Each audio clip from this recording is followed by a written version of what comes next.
سأخبركم بسنة للرسول عليه الصلاة والسلام، وهي تكاد من السنة المهجورة. هي بإذن الله تكون رقية تامة وشفاء من كل سحر وكل حسد وكل عين وكل نفس وكل مرض بإذن الله سبحانه وتعالى. إذا أردنا أن نفعلها نستشعرها بأن إحياء للسنة للرسول عليه الصلاة والسلام. ثانيا ننويها أنها رقية بإذن الله سبحانه وتعالى.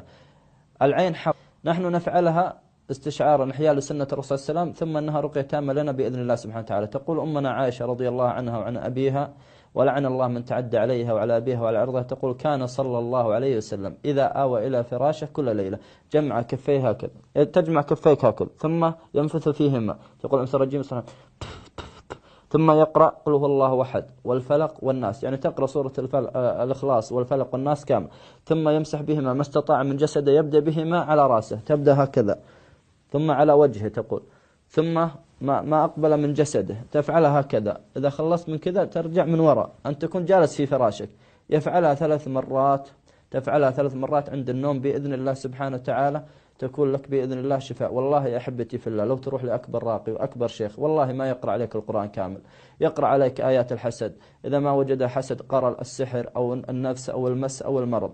لكن هذه بإذن الله تكون رقية تامة. يقولون أهل العلم ما مرت هذه اليد على هذا الجسد إلا كانت له رقية تامة. لو فيك لا سمح الله عين ولا نفس ولا سحر، بإذن الله تفعلها 3 مرات عند النوم كل ليلة، تحرقها بإذن الله سبحانه وتعالى. أسأل الله سبحانه وتعالى بأسماء الحسنى وصفات العلو باسم الشافي ونحن المرضى، أسأل الله أن يشفينا، وأسأل الله سبحانه وتعالى أن يشفي كل مريض يشاهدنا أو مريضة، وأسأل الله سبحانه وتعالى أن يشفي كل من نشر هذا المقطع، وانشره يا حبتي في الله لعله يصل إلى شخص محتاج فتكون سبب في شفائه. وصلى الله وسلم وبارك على نبينا محمد.